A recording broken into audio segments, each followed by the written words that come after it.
അങ്ങനെ ഇന്നും നാളെയും കൊണ്ട് ഈ വ്ലോഗ് ഇവിടെ അവസാനിപ്പിക്കുകയാണ്. ഞാനിപ്പോൾ നിൽക്കുന്നത് ഡൽഹിയിലെ ഹോസ്കസ് എന്ന സ്ഥലത്താണ്. ഇവിടുത്തെ പ്രത്യേകത ടിക്കറ്റ് എടുക്കണമെന്നുണ്ടെങ്കിൽ നമ്മൾ തന്നെ സ്കാൻ ചെയ്ത് ഓൺലൈനിൽ കൂടെ ടിക്കറ്റ് എടുക്കാൻ പറ്റത്തുള്ളൂ. ഇവിടവും കുത്തബ് മിനാർ പോലെ കാണാൻ നല്ല രസമാണ്. ഹോസ്കസ് കാണുമ്പോഴത്തേക്ക് എന്റെ വിശേഷങ്ങൾ പറയാം. പനി കുറവുണ്ടോ എന്ന് ചോദിച്ചു കഴിഞ്ഞാൽ അതിന്റെ കാര്യത്തെ പറ്റി ഞാൻ ചിന്തിക്കുന്നതേ ഇല്ല. അതുകൊണ്ട് പനിയുടെ എഫക്ട് എനിക്ക് വല്ലതും ഫീൽ ചെയ്യുന്നതുമില്ല. നമ്മൾ ഇന്നലെ കിലോമീറ്ററോളം നടന്നത് വേറെ ഒന്നിനുമല്ല, ജോലി തിരക്കിയാണ്.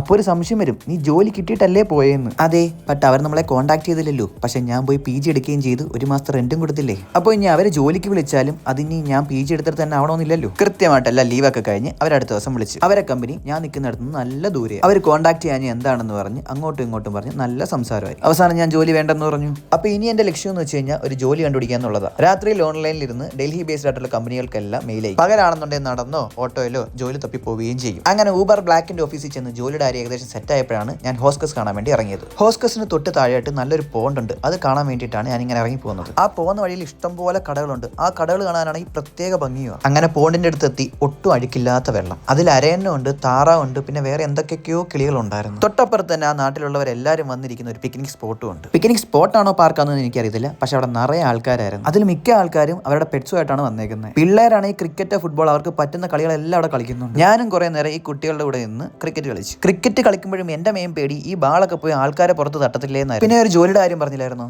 അവർ വിളിച്ചിട്ട് ചെല്ലണ്ടെന്ന് പറഞ്ഞു. അപ്പോഴത്തേക്ക് ഉള്ള മൂടും പോയി. ഒന്ന് വീണാൽ ചേർത്ത് പിടിക്കാൻ ആരും ഇല്ലാത്തതാണ് നല്ലത്. എങ്കിലേ തട്ടിക്കുടഞ്ഞ് താനെ ഇന്നീറ്റ് വരാൻ പഠിക്കത്തുള്ളൂ. ഹോസ്കാസിന്റെയും അതിന് ചുറ്റുമുള്ള പരിസരത്തെ വിശേഷങ്ങൾ തീർന്നില്ല. നമുക്കത് കണ്ടുകൊണ്ട് ബാക്കിയുള്ള വിശേഷങ്ങൾ പറയാം. ഏക്കർ കണക്കിന് വ്യാപിച്ചാണ് ആ പോണ്ടിന് ചുറ്റും പാർക്ക് നിൽക്കുന്നത്. തിരിച്ചു പോകുന്നതിനിടയ്ക്ക് അനിമൽ പ്രൊട്ടക്ഷൻ ആൾക്കാർ നോൺ വെജ് കഴിക്കുന്നതിനെതിരെയുള്ള പോസ്റ്റേഴ്സ് ആണ് നിങ്ങൾ ഈ കാണുന്നത്. കുറെ ദൂരം നടന്നതുകൊണ്ട് തന്നെ നല്ല രീതിയിൽ ദാഹം തോന്നി. കരിക്ക് കണ്ടപ്പോഴത്തേക്ക് ഒന്ന് കുടിക്കാനും തോന്നി. നാട്ടിലെ വിലയെ കാണത്തുള്ളൂ പ്രതീക്ഷയാണ് ഞാൻ ചെന്നത്. എന്നാൽ ഏകദേശം 80-90 രൂപയാണ് ആ പോയ ആളുടെ നിന്ന് പുള്ളിക്കാരൻ മേടിച്ചത്. ഞാൻ ഇത്ര വിലയില്ല നമ്മുടെ നാട്ടിൽ എന്ന് പറഞ്ഞപ്പം എനിക്ക് റേറ്റ് കുറച്ച് തന്നു. റാപ്പിഡോയിൽ കയറി അടുത്ത ലൊക്കേഷനിലോട്ട് പോകാൻ തീരുമാനിച്ചു. പോകുന്ന വഴിക്ക് ഇവിടെ ഇഷ്ടംപോലെ അമ്പലങ്ങളുണ്ട്. കൂടുതൽ ഞാൻ ഹനുമാന്റെ അമ്പലങ്ങളാണ് കണ്ടിട്ടുള്ളത്. അങ്ങനെ നമ്മുടെ സ്ഥിരം ട്രാൻസ്പോർട്ടേഷൻ മെത്തഡായ മെട്രോയിലോട്ട് ചെന്ന് കയറി. ആ തലയിൽ വെച്ചിരിക്കുന്ന സാധനം നൂരിയപ്പോഴത്തേക്ക് മുടിയുടെ അവസ്ഥ കണ്ട ഗ്രില്ലടിച്ചണക്കായി. പിന്നെ ഞാൻ നേരെ പോയത് ദില്ലി ഹട്ടിലോട്ടാണ്. എന്തൊക്കെയോ കാരണം കൊണ്ട് ദില്ലി ഹട്ട് അടച്ചിരുന്ന, അതുകൊണ്ട് അകത്ത് കയറി ഒന്നും കാണാൻ പറ്റിയില്ല. അങ്ങനെ പുറത്ത് കുറച്ചു നേരം കറങ്ങി നിന്നിട്ട് അടുത്ത ലൊക്കേഷനിലോട്ട് പോയി. അത് വേറെ എവിടെയല്ല, ഒരു തീർത്ഥാടന സ്ഥലമായ ജമാ മസ്ജിദിലോട്ട്. ഇവിടെ ചെന്ന് കുറേ നേരം ഞാൻ എന്റെ വിഷമങ്ങളെല്ലാം തുറന്നു പറഞ്ഞു. കാലുകുത്താൻ പോലും സ്ഥലമില്ലാത്ത രീതിയിൽ ആൾക്കാരായിരുന്നു ജമാ മസ്ജിദിൽ. പക്ഷെ എന്തോ ഒരു പോസിറ്റീവ് എനർജി നല്ല രീതിയിൽ അവിടെ ഉണ്ടായിരുന്നു. നമ്മുടെ മനസ്സിൽ എന്തോ വിഷമം ഉണ്ടെങ്കിലും അത് തന്നെത്താനെ അങ്ങ് ശാന്തമാണെന്ന് നമുക്ക് തോന്നുന്നു. കുറേ നേരം അവിടെ നിൽക്കാൻ തോന്നി. അവിടെ കുറേ നേരം നിന്ന് ഇരുട്ടാവാൻ തുടങ്ങിയപ്പോഴത്തേക്ക് പതിയെ ഞാൻ അവിടെ നിന്ന് ഇറങ്ങി. ജനുവരി 25-നാണ് ഞാൻ നാട്ടിൽ നിന്ന് ഇങ്ങനെ ഇറങ്ങി തിരിച്ചത്. ഇപ്പോൾ ഫെബ്രുവരി 25 മീൻസ് ഞാൻ 1 മാസത്തോളം ഡൽഹിയിൽ ഉണ്ടായിരുന്നു. അപ്പോൾ അടുത്ത വീഡിയോയിൽ എല്ലാ കാര്യങ്ങളും പറഞ്ഞ് വീഡിയോ എൻഡ് ചെയ്യുകയാണ്. ഇനിയും വീഡിയോസ് കാണും, പക്ഷേ വ്ളോഗ് അല്ല, കണ്ടന്റ്.